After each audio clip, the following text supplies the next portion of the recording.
കൃഷ്ണ, എന്റെ മനസ്സിന്റെ ഭാരം ഇറക്കി വെക്കാൻ ഇപ്പൊ നീയേ ഉള്ളൂ.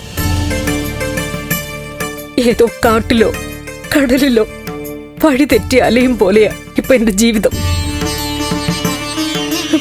സൂര്യൻ ഉദിക്കുന്നതും അസ്തമിക്കുന്നതും ഒന്നും അറിയുന്നില്ല. കണ്ണടച്ചാൽ പാവം എന്റെ നന്ദന്റെ മുഖം മനസ്സിൽ തെളിയുന്നത്. എല്ലാം കാണുന്നവനല്ലേ നീ. ഋഷിയുടെ കാര്യത്തിൽ അവന് സംഭവിച്ചത് ഒരബദ്ധമായിരുന്നു എന്ന് നീ കണ്ടു കാണുമല്ലോ. ഒരു ജീവൻ എടുക്കാൻ മനുഷ്യർക്ക് അവകാശമില്ല. അരുന്ധതി എന്റെ ശത്രുവാ, അതേസമയം അവളൊരമ്മയുവാ. 10 മാസം ചുമന്ന് പ്രസവിച്ച മകനെ കാണാതാകുമ്പോ അവളുടെ മനസ്സിൽ ആദ്യം എത്രയാണെന്ന് എനിക്കറിയാം. പക്ഷെ കൃഷ്ണ, ഞാൻ ഒരമ്മയാ. എന്റെ നെഞ്ചും മകനെ തന്നെ ഓർത്ത് നീറുക. പോലീസ് അവരുടെ അന്വേഷണം അവസാനിപ്പിച്ചിരിക്കുക. ആ രീതിയിൽ നന്ദൻ ഇനി ഒരു പ്രയാസവും ഉണ്ടാവില്ല. പക്ഷെ ദൈവത്തിന്റെ കോടതിയിൽ അവന് മാപ്പ് കിട്ടുക എന്നുള്ളതാ ഏറ്റവും പ്രധാനം. അവനോട് ദേഷ്യം കാണിക്കരുതേ കൃഷ്ണ.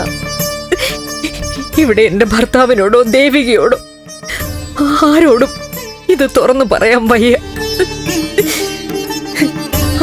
ആകെ മനസ്സ് തുറക്കാൻ എനിക്കുള്ളത് ഇപ്പൊ നീ മാത്രോ.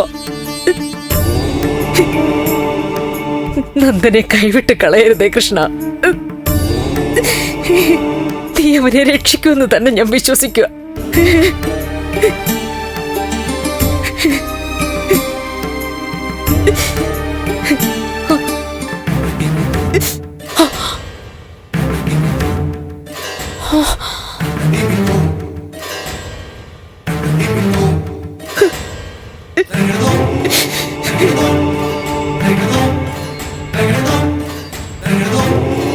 വിളക്കണഞ്ഞതിന്റെ അർത്ഥം എന്താ?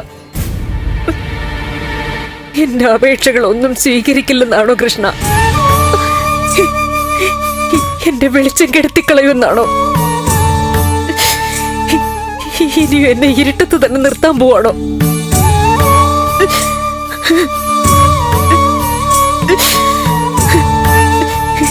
എന്റെ നന്ദനെ രക്ഷിക്കണേ കൃഷ്ണ. അവനൊരാപത്തും വരുത്തരുതേ.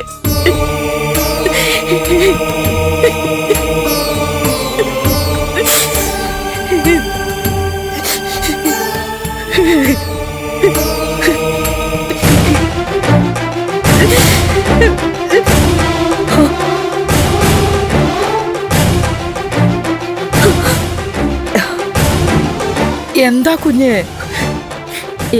ഒന്നുമില്ല. ഓരോ കാര്യങ്ങൾ ആലോചിച്ചിട്ട് മനസ്സൊന്ന് പതറിപ്പോയി.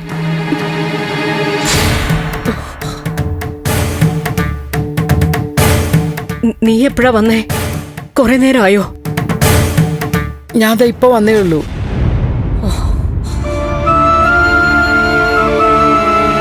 കുഞ്ഞിന്റെ വിഷമം എന്താ? അന്ന് പൂജ കഴിഞ്ഞത് പിന്നെ സമാധാനായതല്ലേ? നന്ദമോനും വിഷമം മാറി, കാര്യങ്ങളൊക്കെ നേരെയായി. പിന്നെ എന്തിനാ കുഞ്ഞെ സങ്കടം? എനിക്കറിയില്ല, ഒന്നും അറിയില്ല.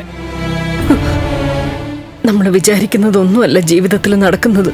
അത് കുഞ്ഞിന് ഇപ്പോഴാണോ മനസ്സിലാവുന്നേ? അതുമല്ല, വിചാരിച്ച പോലെ കാര്യങ്ങൾ നടന്നാ പിന്നെ ജീവിതത്തിന് എന്തെങ്കിലും രസം ഉണ്ടാവോ?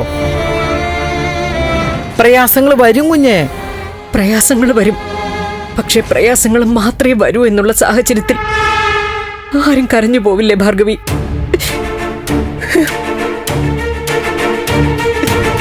എന്താ കുഞ്ഞെ, എന്താ സംഭവിച്ചത്? ഞാൻ പൊതുവെ ഒന്ന് പറഞ്ഞതാ. അല്ല, കുഞ്ഞിന്റെ മനസ്സിൽ എന്തോ നല്ല പ്രയാസമുണ്ട്. കുഞ്ഞു പറ. ഒന്നുമില്ല. ആ ഋഷിയുടെ കാര്യാണോ? എന്താ കുഞ്ഞെ? എന്താ? അല്ല, ഋഷിയുടെ കാര്യം പറഞ്ഞ് കുഞ്ഞിനും കുടുംബത്തെ ആരെങ്കിലും കുറ്റപ്പെടുത്തുന്നുണ്ടോ? ഞങ്ങളെ എന്തിനു കുറ്റപ്പെടുത്തണം? ഞങ്ങൾ എന്ത് കുറ്റം ചെയ്തു? എന്താ കുഞ്ഞെ? ആരെങ്കിലും കുറ്റം ചെയ്തു എന്ന് പറഞ്ഞോ? ഞാൻ ചോദിച്ചതല്ലേ. എ, ഇല്ല, അങ്ങനൊന്നുമില്ല. ഏതായാലും ഞാനൊരു കാര്യം പറയാം കുഞ്ഞെ. എന്താ? എത്ര അന്വേഷിച്ചിട്ടും ഋഷിയെ കുറിച്ച് ഒരു വിവരം കിട്ടിയില്ലല്ലോ. ആ, അപ്പൊ പിന്നെ അവനെ അന്വേഷിച്ചിട്ട് കാര്യമില്ല. അവൻ തീർന്നു. എന്താ പറഞ്ഞേ?